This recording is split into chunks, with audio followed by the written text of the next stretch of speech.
Pakistan visit करन आए हैं क्योंकि मेरे नाना जी और नानी जी इत्थे ही बॉर्न होए, इत्थों ही बिलोंग करते सीगे।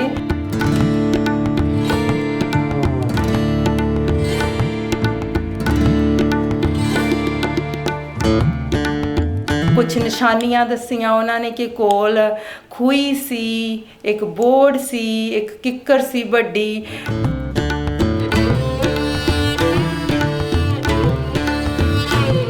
तेरे नाना जी दियां उत्थे फोटोज़ लगियां होईयां सीगियां क्योंकि मेरे नाना जी हवलदार सीगे ते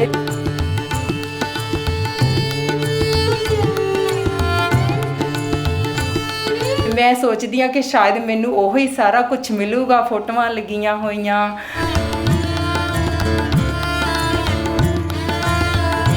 मैं मेरे नाना जी भी मैनू मिल जाणगे, मेरे नानी जी भी उत्थे मिल जाणगे।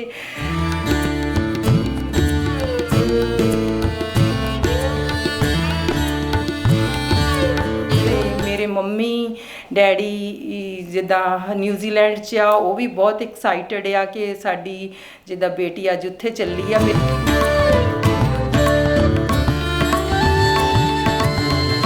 फीलिंग मैं इन्नी एक्साइटेड आ ना कि जिद्दां जिद्दां सानू साडे नानी जी दसदे हुंदे सीगे कि साडी अदा असी उत्थे रहिंदे सीगे, असी घर छड्ड के आए, असी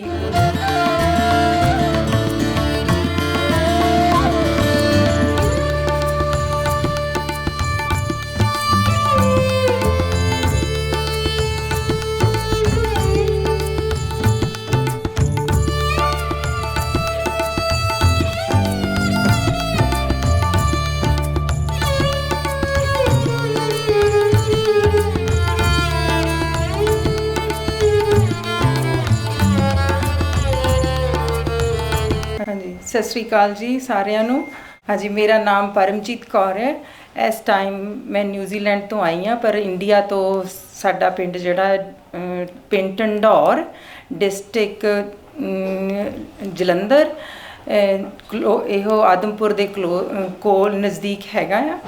ते असी पाकिस्तान विजिट करन आए हैं क्योंकि मेरे नाना जी और नानी जी इत्थे ही बॉर्न होए, इत्थों ही बिलोंग करते सीगे। ਉਹ 47 ਦੇ ਵਿੱਚ ਜਦੋਂ ਬਟਵਾਰਾ ਹੋਇਆ ਉਹ ਇੱਥੋਂ ਸ਼ਿਫਟ ਕੀਤੇ ਤੇ ਮੈਂ ਆਪਣੇ ਨਾਨਾ ਜੀ ਨੂੰ ਤਾਂ ਨਹੀਂ ਦੇਖ ਸਕੀ, ਉਹ 64 ਦੇ ਵਿੱਚ ਪਾਸ ਅਵੇ ਹੋ ਗਏ ਸੀ, ਪਰ ਮੈਂ ਆਪਣੀ ਨਾਨੀ ਜੀ ਦੇ ਨਾਲ 23 ਸਾਲ ਰਹੀ ਹਾਂ। ਉਹਨਾਂ ਨੂੰ ਸਾਨੂੰ ਐਵਰੀ ਨਾਈਟ ਜਾਂ ਜਦੋਂ ਵੀ ਮੌਕਾ ਮਿਲਦਾ ਸੀਗਾ ਸਾਨੂੰ ਸਾਰੀਆਂ ਸਟੋਰੀਜ਼ ਸੁਣਾਉਂਦੇ ਹੁੰਦੇ ਸੀ ਕਿ ਕਿੱਦਾਂ ਬਟਵਾਰਾ ਹੋਇਆ, ਕਿੱਦਾਂ ਸਾਡਾ ਘਰ ਸੀਗਾ ਉੱਥੇ ਅਸੀਂ ਛੱਡ ਕੇ ਆਏ, ਸਾਡੀਆਂ ਫੀਲਿੰਗਸ ਬਹੁਤ ਸਾਨੂੰ ਅਸੀਂ ਉਸ ਟਾਈਮ 'ਤੇ ਸੁਣਦੇ ਹੁੰਦੇ ਸੀ। ਪਹਿਲਾਂ ਛੋਟੇ ਸੀ ਤਾਂ ਕੁਛ ਇੰਨਾ ਸਮਝ ਨਹੀਂ ਸੀ ਆਉਂਦੀਆਂ, ਪਰ ਹੌਲੀ ਹੌਲੀ ਹੁਣ ਜਿਉਂ ਸਾਡੀ ਵੀ ਲਾਈਫ ਹੋਈ ਜਾਂਦੀ ਆ, ਅਸੀਂ ਵੀ ਦੂਜੀ ਕੰਟਰੀ 'ਚ ਗਏ ਹਾਂ ਕਿ ਕਿੰਨੀ ਸਾਡੀ ਅਟੈਚਮੈਂਟ ਹੋਏਗੀ, ਉਹਨਾਂ ਦੇ ਨਾਲ ਸਾਡੀਆਂ ਹੋਰ ਵੀ ਫੀਲਿੰਗਸ ਵੱਧ ਗਈਆਂ। ਤੇ ਫਿਰ ਮੰਮੀ ਹੁਣਾਂ ਤੋਂ ਸਾਰਾ ਕੁਝ ਪੁੱਛਦੇ ਰਹੇ ਤੇ ਮੇਰੇ ਨਾਨਾ ਜੀ ਦਾ ਪਿੰਡ ਸੀਗਾ ਚੱਕ ਨੰਬਰ 101, ਜਿਹੜਾ ਕਿ ਲਾਇਲਪੁਰ ਡਿਸਟ੍ਰਿਕਟ 'ਚ ਆ। ਸਾਨੂੰ ਪਤਾ ਲੱਗਾ ਕਿਉਂਕਿ ਮੇਰੀ ਮੰਮੀ ਹੁਣਾਂ ਦੇ ਭੂਆ ਜੀ ਦੇ ਬੇਟੇ ਜਿਹੜੇ ਹਜੇ ਵੀ ਲਾਈਵ ਆ, ਉਹ 14 ਸਾਲ ਦੇ ਸੀਗੇ ਜਦੋਂ ਉਹ ਇੱਥੋਂ ਬਟਵਾਰੇ ਦੇ ਟਾਈਮ 'ਤੇ ਗਏ ਆ। ਉਹ ਕੈਨੇਡਾ 'ਚ ਰਹਿ ਰਹੇ ਆ। ਉਹਨਾਂ ਨੇ ਸਾਨੂੰ ਵੱਧ ਤੋਂ ਵੱਧ ਇਨਫੋਰਮੇਸ਼ਨ ਦਿੱਤੀ ਕਿ ਅਸੀਂ 101 ਨੰਬਰ ਚੱਕ ਸੀਗਾ ਮੇਰੇ ਨਾਨਾ ਜੀ ਦਾ, ਉੱਥੋਂ ਜਿਹੜਾ ਕਿ ਅੱਜ ਕੱਲ੍ਹ ਫੈਸਲਾਬਾਦ ਦੇ ਵਿੱਚ ਹੈਗਾ, ਉਹਨਾਂ ਨੇ ਲਾਇਲਪੁਰ ਸੀਗਾ ਉਸ ਟਾਈਮ 'ਤੇ ਦੱਸਿਆ ਜਾਂਦਾ। ਤੇ ਅਸੀਂ ਸਾਡੀ ਐਕਸਾਈਟਮੈਂਟ ਹੋਰ ਵੀ ਹੋ ਗਈ ਕਿ ਅਸੀਂ ਜਾਣਾ ਆ ਤੇ ਅਸੀਂ ਜ਼ਰੂਰ ਮਿਲਣਾ ਆ, ਦੇਖਣਾ ਆ। ਤੇ ਕੁਛ ਉਹਨਾਂ ਨੇ ਇਨਫੋਰਮੇਸ਼ਨ ਜੋ ਵੀ ਦਿੱਤੀ ਹੈ ਕਿ ਉਹ ਕਬੂਲੇ ਵਾਲੀ ਸੜਕ ਦੇ ਕੋਲ ਆ। ਮੇਰੇ ਨਾਨਾ ਜੀ ਦੇ ਪਿਤਾ ਜੀ ਦਾ ਨਾਮ ਪੰਨਾ ਸਿੰਘ ਸੀਗਾ, ਉਹਨਾਂ ਦੇ 3 ਬੇਟੇ ਸੀਗੇ, ਭਾਗ ਸਿੰਘ, ਨਿਰੰਜਨ ਸਿੰਘ, ਕਰਤਾਰ ਸਿੰਘ ਤੇ ਆਤਮਾ ਸਿੰਘ, 4 ਸੀਗੇ, 4 ਭਰਾ ਸੀਗੇ ਮੇਰੇ ਨਾਨਾ ਜੀ ਹੋਣੀ। ਤੇ ਇੱਕ ਫਰੈਂਡ ਦੀ ਇਨਫੋਰਮੇਸ਼ਨ ਦਿੱਤੀ ਕਿ ਇੱਕ ਸਲਾਵਤ ਖਾਨ ਫਰੈਂਡ ਸੀ, ਹੋਪਫੁਲੀ ਉਹਨਾਂ ਦੀ ਫੈਮਿਲੀ ਜਾਂ ਉਹਨਾਂ ਨੂੰ ਅਸੀਂ ਮਿਲਾਂਗੇ ਤੇ ਉਹਨਾਂ ਕੋਲੋਂ ਸਾਨੂੰ ਹੋਰ ਵੀ ਜ਼ਿਆਦਾ ਆਪਣੇ ਪਰਿਵਾਰ ਬਾਰੇ ਜਾਣਕਾਰੀ ਮਿਲੂਗੀ।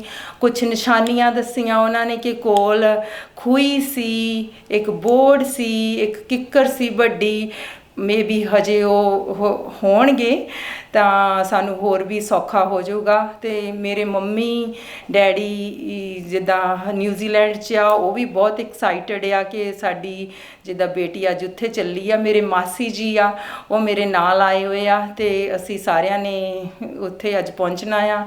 ਇਹ ਸਾਡੇ ਬਹੁਤ ਹੀ ਅਜ਼ੀਜ਼ ਕੁਲਦੀਪ ਸਿੰਘ ਆ, ਜਿਨ੍ਹਾਂ ਨੇ ਸਾਰਾ ਕੁਛ ਸਾਨੂੰ ਵੀਜ਼ਾ ਵੀ ਲਗਵਾ ਕੇ ਦਿੱਤਾ ਨਿਊਜ਼ੀਲੈਂਡ ਤੋਂ, ਪਾਕਿਸਤਾਨ ਦਾ, ਔਰ ਇੱਥੇ ਸਾਰਾ ਸਾਡੇ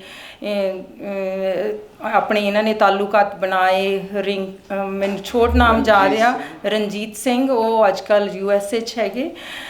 ਉਹਨਾਂ ਨੇ ਅੱਗੇ ਭਾਈ ਰਣਜੀਤ ਸਿੰਘ ਜੀ ਆ ਪਾਕਿਸਤਾਨ ਦੇ ਵਿੱਚ, ਜਿਹੜੇ ਕਿ ਸਾਨੂੰ ਉਹਨਾਂ ਦੇ ਨਾਲ ਉਹਨਾਂ ਦੇ ਫਰੈਂਡ ਆ ਤਾਲੁਕਾਤ ਬਣਾਏ, ਜਿਨ੍ਹਾਂ ਨੇ ਸਾਡੀ ਇੰਨੀ ਅੱਛੀ ਹੌਸਪਿਟੈਲਿਟੀ ਕਰ ਰਹੇ ਆ ਕਿ ਸਾਨੂੰ 2 ਦਿਨ ਤੋਂ ਉਹਨਾਂ ਦੀ ਫੈਮਿਲੀ ਔਰ ਸਾਰੇ ਜਣੇ ਨਾਲ ਆ।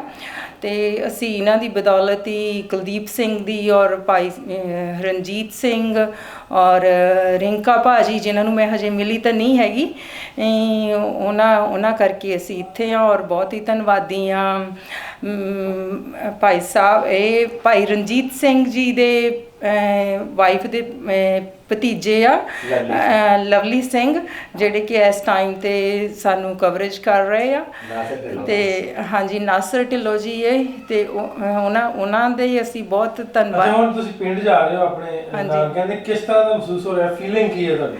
ਫੀਲਿੰਗ ਮੈਂ ਇੰਨੀ ਐਕਸਾਈਟਡ ਆ ਨਾ ਕਿ ਜਿੱਦਾਂ ਸਾਨੂੰ ਸਾਡੇ ਨਾਨੀ ਜੀ ਦੱਸਦੇ ਹੁੰਦੇ ਸੀਗੇ ਕਿ ਸਾਡੀ ਇੱਦਾਂ ਅਸੀਂ ਉੱਥੇ ਰਹਿੰਦੇ ਸੀਗੇ, ਅਸੀਂ ਘਰ ਛੱਡ ਕੇ ਆਏ, ਅਸੀਂ ਤੇਰੇ ਨਾਨਾ ਜੀ ਦੀਆਂ ਉੱਥੇ ਫੋਟੋਜ਼ ਲੱਗੀਆਂ ਹੋਈਆਂ ਸੀਗੀਆਂ, ਕਿਉਂਕਿ ਮੇਰੇ ਨਾਨਾ ਜੀ ਹਵਲਦਾਰ ਸੀਗੇ। ਅਤੇ ਮੈਂ ਸੋਚਦੀ ਹਾਂ ਕਿ ਸ਼ਾਇਦ ਮੈਨੂੰ ਉਹੀ ਸਾਰਾ ਕੁਛ ਮਿਲੂਗਾ, ਫੋਟੋਆਂ ਲੱਗੀਆਂ ਹੋਈਆਂ, ਸਾਰਾ ਕੁਛ।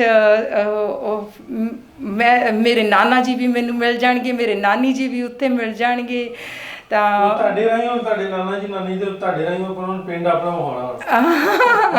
ਹਾਂਜੀ, ਥੈਂਕ ਯੂ ਤੁਹਾਡਾ। ਹਾਂਜੀ, ਅਤੇ ਸਾਡੇ ਨਾਲ ਮੀਡੀਆ ਦੀ ਟੀਮ ਆ, ਭਾਈ ਰਣਜੀਤ ਸਿੰਘ ਜੀ ਆ, ਹੋਰ ਸਾਰੇ ਅਸੀਂ ਬਹੁਤ ਹੀ ਧੰਨਵਾਦੀ ਆ ਸਾਰਿਆਂ ਦੇ, ਸਾਡੀ ਬਹੁਤ ਹੈਲਪ ਕਰ ਰਹੇ ਆ। ਕਿੰਨੀ ਐਕਸਾਈਟਮੈਂਟ ਹੁਣ ਜਾਣ ਦੀ? ਬਹੁਤ ਜ਼ਿਆਦਾ, ਕੁਛ ਮੈਂ ਦੱਸ ਨਹੀਂ ਸਕਦੀ ਹੈਗੀ ਕਿ ਮੈਂ ਇੰਨੀ ਖੁਸ਼ ਹਾਂ। ਮੈਂ ਸਿੱਖ ਸੀ, ਪਰ ਮੈਂ ਹੁਣ ਸਾਰੀ ਮੇਰੀ ਸਿਕਨੈਸ ਚਲੀ ਗਈ ਆ। ਚਲੋ ਹੁਣ ਆਪਾਂ ਚੱਲਦੇ ਆ। Thank you. ਲੱਭਣੀ ਜਿਹੜੇ ਤੁਸੀਂ ਕਲੂ ਦਿੱਤੇ ਉਹਨਾਂ ਨੂੰ। ਹਾਂਜੀ, ਥੈਂਕ ਯੂ।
ਡਾਕਿਆ ਨਾ ਉੱਥੇ ਪਹੁੰਚੇ ਹਾਂ ਜਿੰਨੀ ਇਨਫੋਰਮੇਸ਼ਨ ਤੁਸੀਂ ਦਿੱਤੀ ਸੀਗੀ।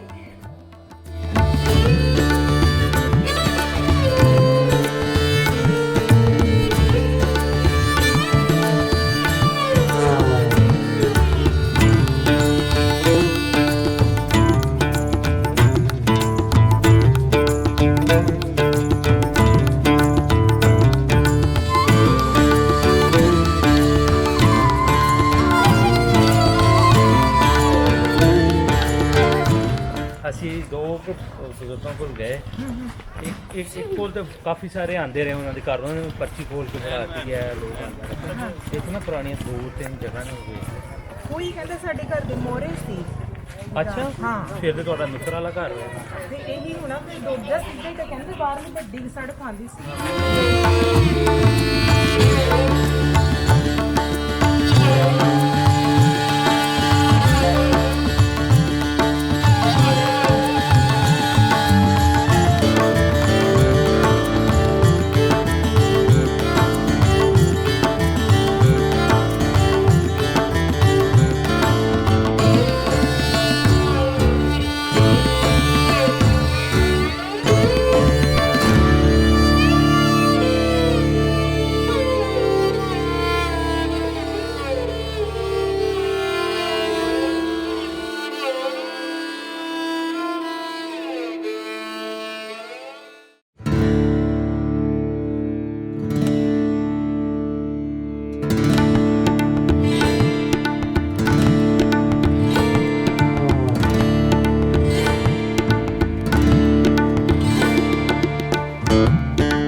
ਪਿੰਡ ਦੇ ਬਿਲਕੁਲ ਵਿਚਾਲੇ ਹੈ। ਵਿਚਾਲੇ ਨਾ ਉਹ ਤੋਂ ਜਿਹੜੇ ਤੁਸੀਂ ਬਣੇ ਆ ਉਹ ਤੋਂ ਪਿੱਛਾ ਨੂੰ ਆ ਜਾਓ, ਠੀਕ ਹੈ ਜੀ। ਠੀਕ ਹੋ ਗਿਆ। ਉਹ ਪਿੱਛਾ ਨੂੰ ਆ ਕੇ ਨਾ ਤਾਂ ਜਿਹੜੇ ਤੁਸੀਂ ਪਿੰਡ ਦੇ ਵਿੱਚ ਬਣੇ ਆ ਉਹ ਖੱਬੇ ਤੋਂ ਮੈਂ ਸ਼ੁਰੂ ਕਰ ਦੋ ਉਹਦੇ ਸੱਜੇ ਤੋਂ ਮੁੜ ਜਾਓ, ਠੀਕ ਹੈ। ਠੀਕ ਹੋ ਗਿਆ। ਤੇ ਠੀਕ ਹੈ ਜੀ। ਉਹ ਫਿਰ ਜਿਹੜੇ ਮੁੜੋਗੇ ਸੱਜੇ ਤੋਂ ਫਿਰ ਪਹਿਲਾਂ ਸਾਫ ਹੁੰਦਾ ਨਹੀਂ, ਉਹਨਾਂ ਨੂੰ ਪਤਾ ਨਹੀਂ ਹੈਗਾ ਕਿ ਨਹੀਂ ਹੈਗਾ। ਤੇ ਸਾਡੇ ਘਰ ਦੇ ਕੋਲ ਕਿੱਕਰ ਹੋ ਗਏ ਜੀ। ਕਿੱਕਰ ਹੁੰਦੀ ਸੀ। ਅੱਛਾ।